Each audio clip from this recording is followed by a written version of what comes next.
Hallelujah, praise the Lord. परमेश्वर का धन्यवाद हो और आप सबको एक और बार यीशु मसीह के नाम में जय मसीह की। प्रभु ने एक और सुबह हमारे जीवन में दिया, सो हम परमेश्वर को बहुत बहुत धन्यवाद देते हैं। मेरे प्रियो, आज के दिन हम परमेश्वर के नाम को महिमा करते हैं और जैसा कि हम दूसरा रोमियो की पत्री दूसरे अध्याय की स्टडी करते आ रहे हैं और दूसरे अध्याय के अध्ययन करते करते 11 वचन तक हमने सफलतापूर्वक अध्ययन कर लिया था। आज हम 12 वचन से आगे अध्ययन करेंगे। तो इस दूसरे अध्याय में एक बात आप जानिए कि दूसरे अध्याय के अंदर में पौलुस का जो शिक्षा है रोम के लोगों के लिए वो ये है कि चाहे अन्य जाति हो चाहे यहूदी हो, परमेश्वर के न्याय सिंहासन के समक्ष में दोनों का स्तर एक ही है, दोनों एक ही स्तर में खड़े हैं। तो उस बात को बताते हुए पौलुस पहले वचन के अंदर में बात किया कि वह उनकी निंदा और अहंकार के लिए उन्हें दोषी ठहराता है। परमेश्वर उनकी निंदा और उनके घमंड के लिए उन्हें दोषी ठहराता है। दूसरे वचन के अंदर कहता है कि परमेश्वर का जो शासन है वो अपरिवर्तनीय न्याय है, उसको बदला नहीं जा सकता है और इस बात पर पौलुस जोर देता है। तीसरा में हमने सीखा कि वह उनके विरुद्ध आरोप तैयार करता है। किन किन बातों के? इसमें 2 शाखाएं शामिल है। पहला, परमेश्वर की भलाई को तुच्छ समझते हैं और दूसरा, परमेश्वर के क्रोध को भड़काते हैं। और इसी तरह 6वें से 11वें आयत तक हमने सीखा कि वह उन उपायों का वर्णन करता है जिनके द्वारा परमेश्वर अपने न्याय को आगे बढ़ाता है। तो 2 चीज़ हमने सीखा। पहला चीज़ ये सीखा कि परमेश्वर हर एक के उनके कर्मों के अनुसार प्रतिफल देने को तैयार है और दूसरा बात हमने सीखा कि परमेश्वर किसी का पक्षपात नहीं करता। आज हम सीखेंगे 12 से 16 जिसका मुख्य विषय है कि जब वह वास्तव में उनका न्याय करेगा तब क्या होगा। इस बात को आज हम लोग सीखने के लिए जा रहे हैं। तो मैं चाहूँगा कि हम उन वचनों को बारी बारी से सीखें। अभी हमारे मध्य में हम लोग 12 से लेकर के 16 वचन तक पढ़ेंगे और इस समय ग्रेसी पढ़ने में मदद करेगी। इसलिए जिन्होंने बिना व्यवस्था पाए पाप किया वे बिना व्यवस्था के नष्ट भी होंगे, और जिन्होंने व्यवस्था पाकर पाप किया उनका दंड व्यवस्था के अनुसार होगा। क्योंकि परमेश्वर के यहाँ व्यवस्था के सुनने वाले धर्मी नहीं पर व्यवस्था पर चलने वाले धर्मी ठहराए जाएंगे। फिर जब अन्य जाति लोग जिनके पास व्यवस्था नहीं स्वभाव ही से व्यवस्था की बातों पर चलते हैं, तो व्यवस्था उनके पास न होने पर भी वे अपने लिए आप ही व्यवस्था हैं। वे व्यवस्था की बातें अपने अपने हृदयों में लिखी हुई दिखाते हैं और उनके विवेक भी गवाही देते हैं और उनके विचार परस्पर दोष लगाते या उन्हें निर्दोष ठहराते हैं। जिस दिन परमेश्वर मेरे सुसमाचार के अनुसार यीशु मसीह के द्वारा मनुष्यों की गुप्त बातों का न्याय करेगा। आमीन, प्रेज द लॉर्ड। आइए हम एक दुआ करेंगे। खुदा बाप यीशु मसीह, हम धन्यवाद देते हैं आज प्रभु जी आपके अद्भुत वचन को सीखने के लिए जा रहे हैं। परमेश्वर पिता, आप अपने प्रकाशन को, अपने भेद भरी बातों को हमारे जीवन में प्रकट कर, ताकि हम हालेलुया जो भी सीखें वो सारी बातें परमेश्वर आपके महिमा के लिए होने पाए।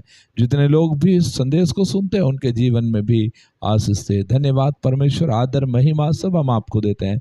यीशु मसीह के नाम में दुआ मांगते हैं, आमीन आमीन। परमेश्वर का हम बहुत धन्यवाद देते हैं। तो यहाँ पर फाइनली पौलुस बात कर रहा है कि जब वह वास्तव में उनका न्याय करने आएगा, हाँ, जब परमेश्वर वास्तव में न्याय करने आएगा उस समय की स्थिति कैसे रहेगी, उस समय की यथा स्थिति कैसे रहेगी, उस स्थिति के ऊपर में पौलुस बात कर रहा है। तो यहाँ पर हम एक बात को देख सकते हैं कि वह सभी के साथ अपनी कार्यवाही को समानता से साबित करेगा, चाहे वो यहूदी हो चाहे वो गैर यहूदी हो या अन्य जाति हो, सभी के साथ वो अपनी कार्यवाही को एक समान साबित करेगा। इस सिद्धांत पर कि जो मनुष्य की आज्ञाकारिता का नियम है वही परमेश्वर के न्याय का नियम है।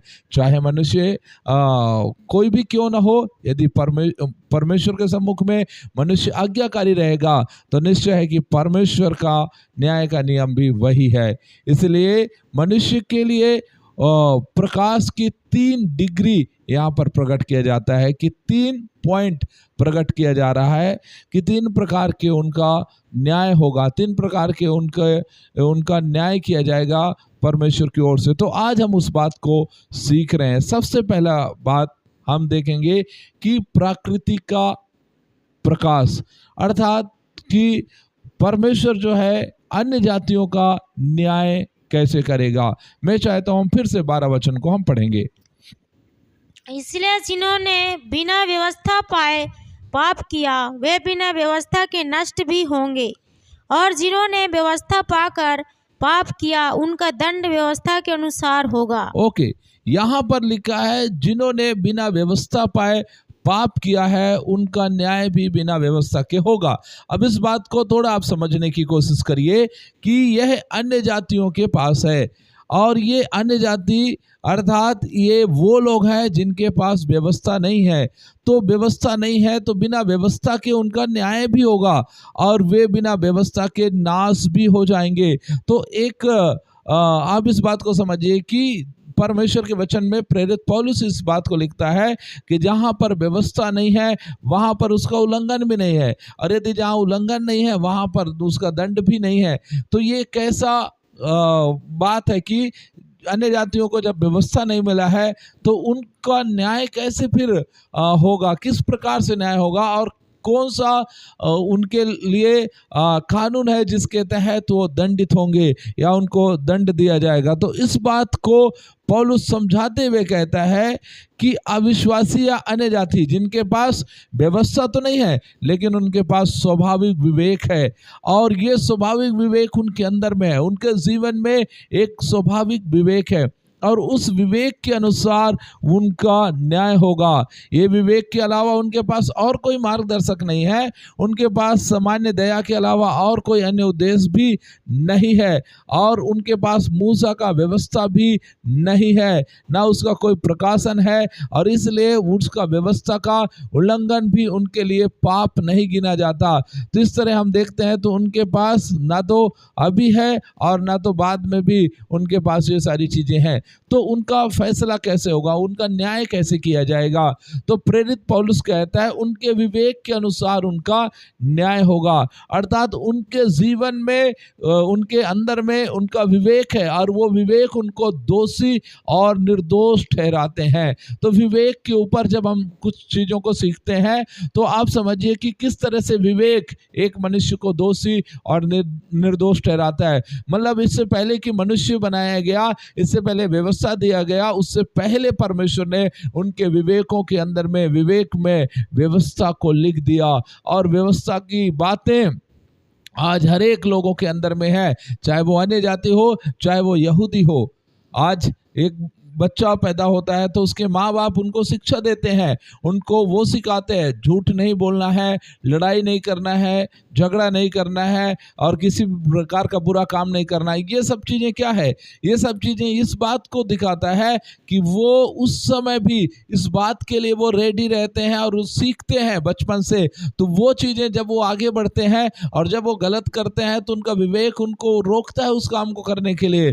तो ये चीज़ें कहाँ से आ रही, ये चीज़ें परमेश्वर से कनेक्टेड है, और परमेश्वर ने उनके अंदर में वो विवेक डाल कर रखा है। इसीलिए इसको बोलेंगे प्रकृति का प्रकाश, अर्थात ये परमेश्वर की व्यवस्था है जो ऑलरेडी उनके दिमाग में, उनके दिल में, उनके हृदय में प्रिंट है। और इसलिए अन्य जातियों के पास कोई लिखित कानून या लिखित व्यवस्था नहीं है, पर उनके पास एक व्यवस्था है, उनके पास एक कानून है, और वो कानून है कि उनके हृदय में वो बातें लिखा हुआ है। इसके पास मेरे प्रियो जब ऐसा है तो इसलिए उनके पास वह था जो व्यवस्था के बराबर नहीं है, लेकिन उनके पास नैतिक व्यवस्था के बराबर था, और इसलिए उनका भी न्याय वही नैतिक व्यवस्था के अनुसार अर्थात उनके विवेक के अनुसार किया जाएगा।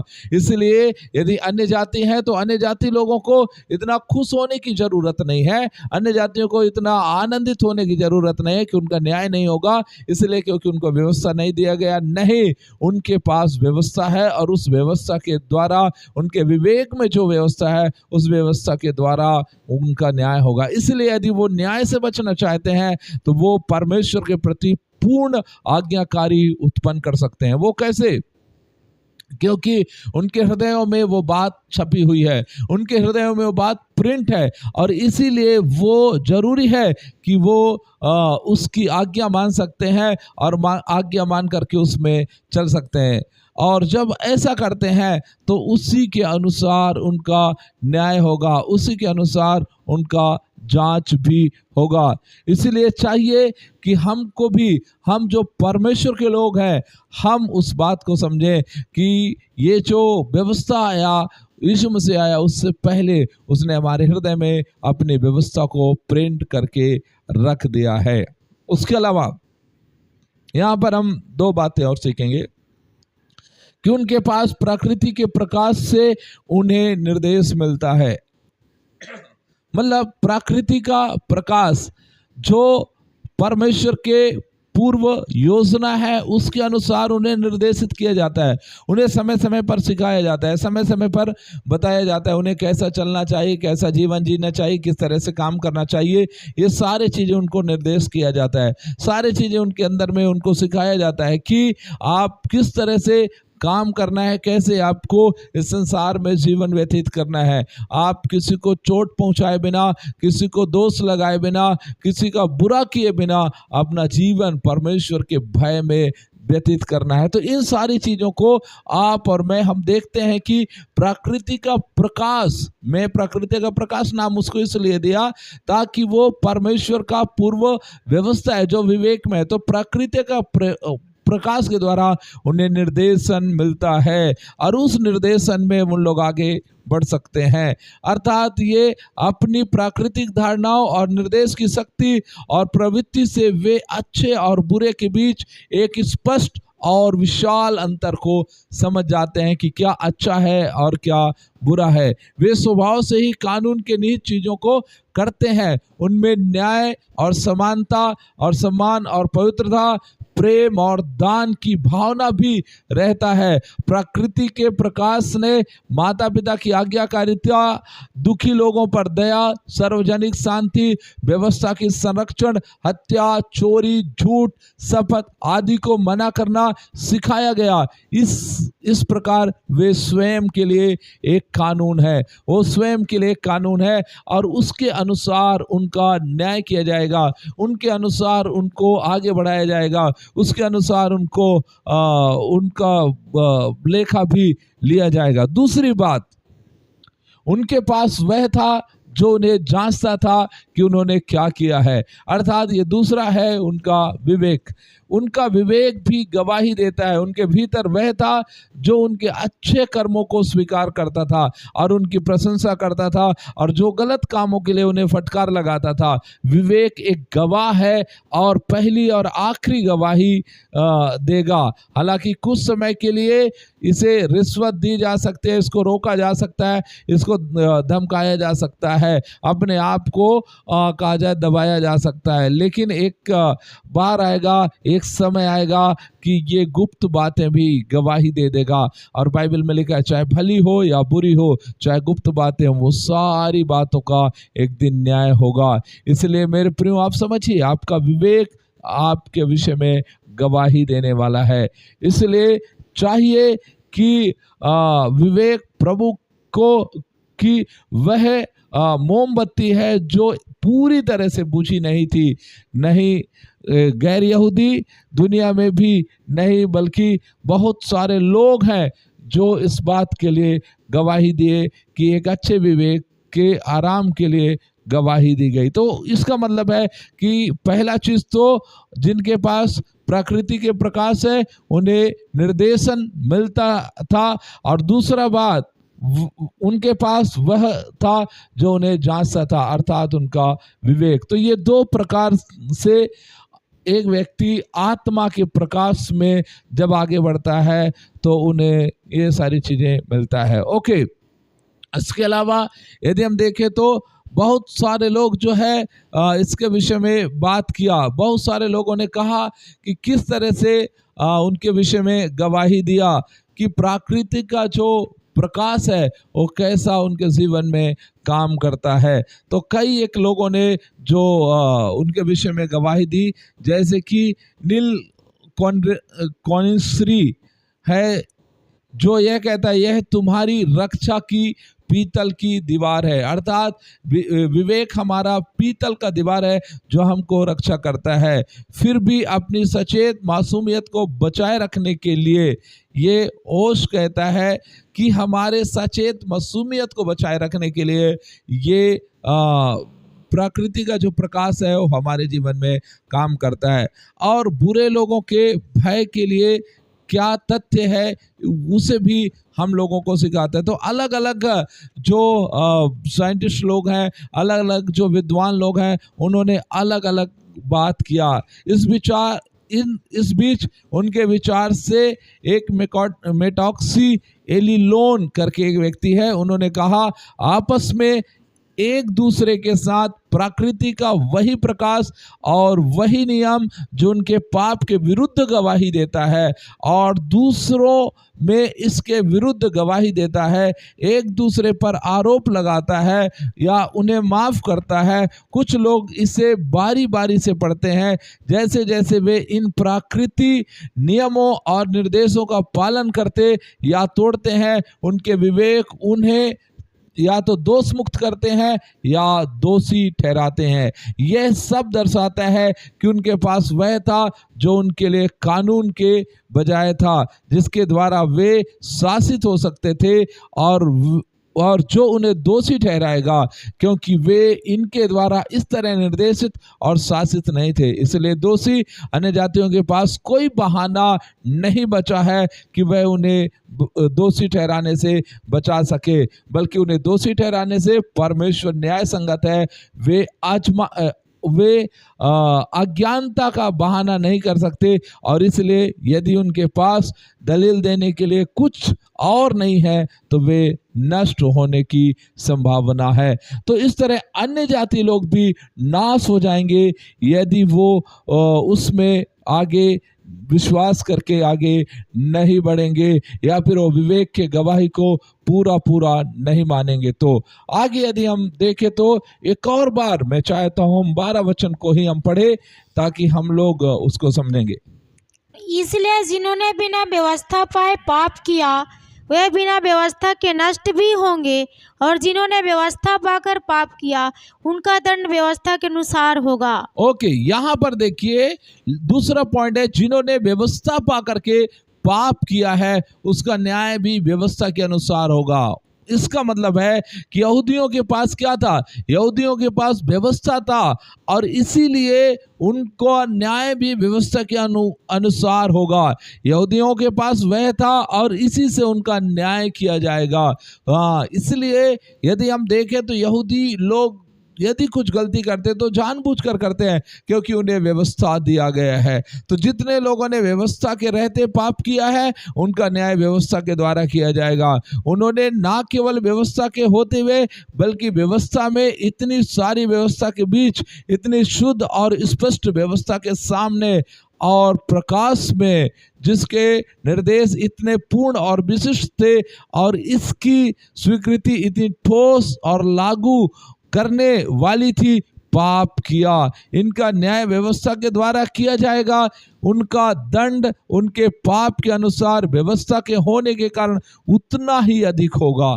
ध्यान दीजिए, इसका मतलब है कि उनके पास इतना स्पष्ट निर्देश है, इतना स्पष्ट बातें हैं, शुद्ध निर्देश है, सारी चीज खुला किताब की तरह है। यदि वो उसके बाद भी गलती करते हैं, उसके बाद भी पाप करते हैं, तो निश्चय है कि वो नाश हो जाएंगे, उनका जिंदगी में विनाश आएगा और वो दंड के वो भागी हो जाएंगे, उतना अधिक वो दंड के भागी हो जाएंगे। और यहाँ पर कहता है उस दंड के श्रेणी में भी पहले यहूदी रहेंगे और उसके बाद यूनानी रहेंगे। तो ये दोनों जो है उसके उसके कारण मार खाएंगे या दोनों का जीवन जो है उसमें फंस जाएगा। यूहन्ना 5:45 के अनुसार उनके जीवन में वही दंड आएगा और वो भी उसी व्यवस्था के तहत दोषी ठहराए जाएंगे।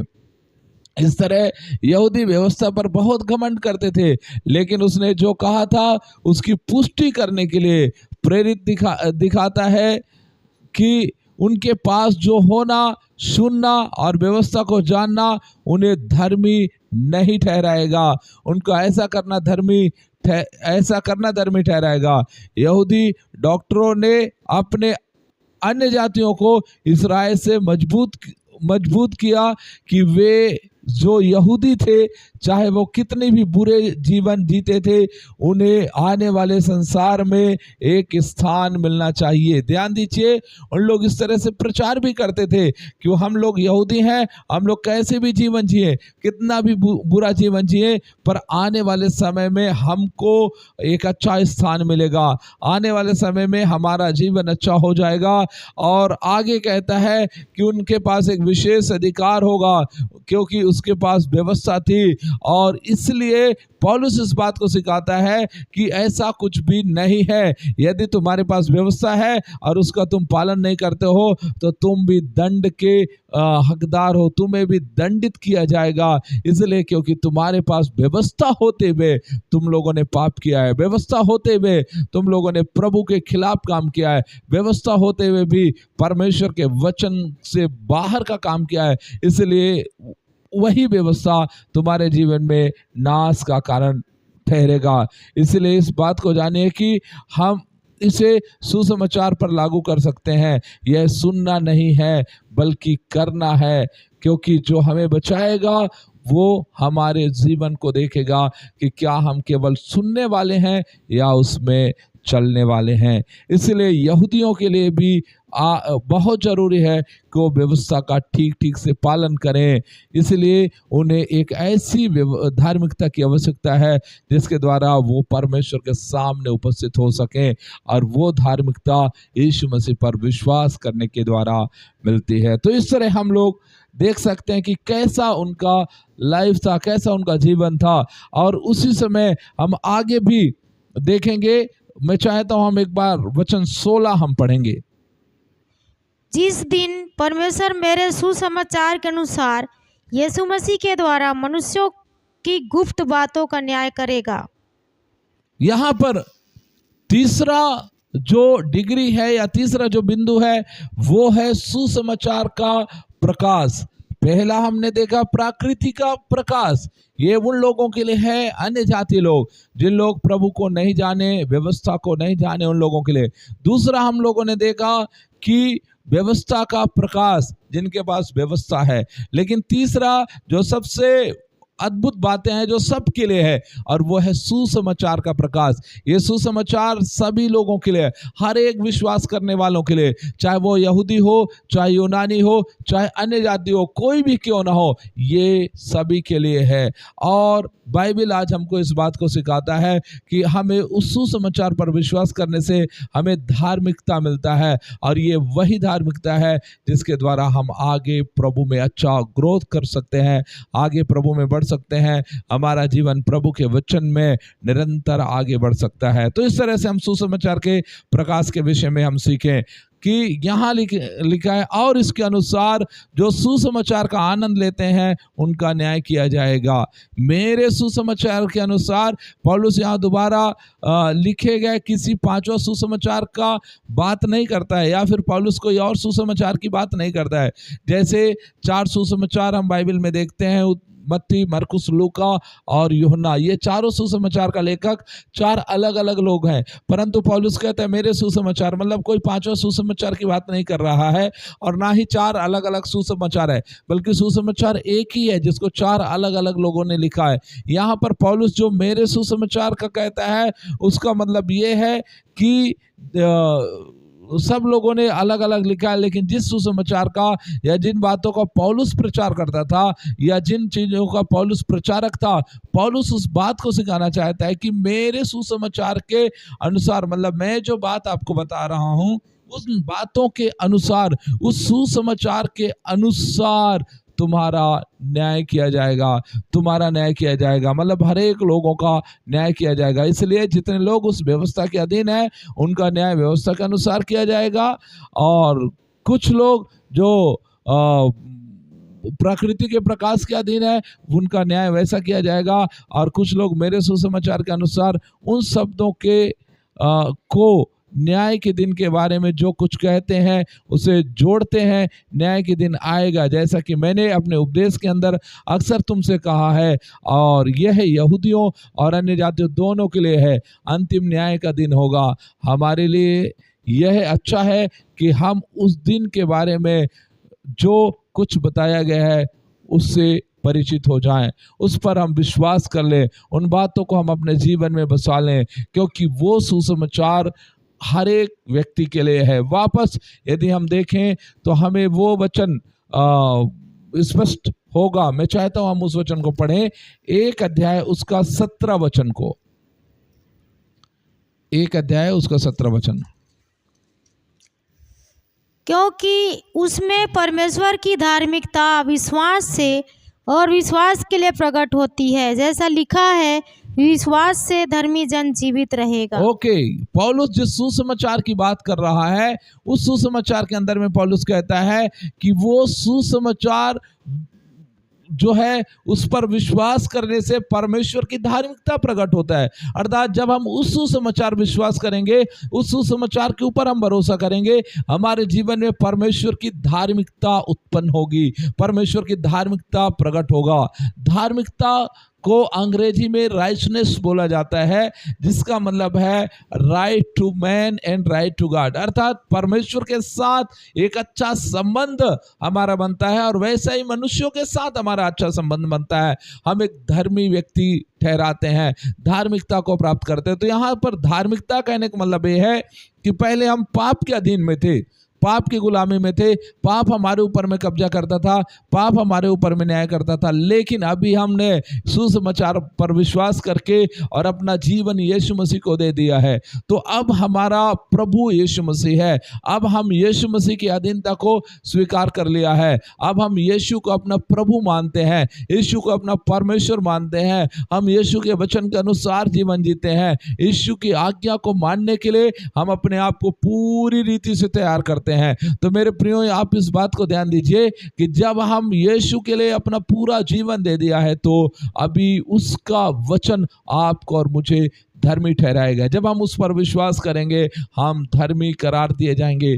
धर्मी कहने का मतलब है हमारे पाप धुल जाएंगे, धर्मी कहने का मतलब है हमारे गुनाह खत्म हो जाएंगे, धर्मी कहने का मतलब है हम प्रभु के भवन के योग्य बन जाएंगे, धर्मी कहने का मतलब है हम परमेश्वर के राज्य में शामिल हो जाएंगे, और धर्मी कहने का मतलब है कि हम परमेश्वर के दंड से हम बच जाएंगे।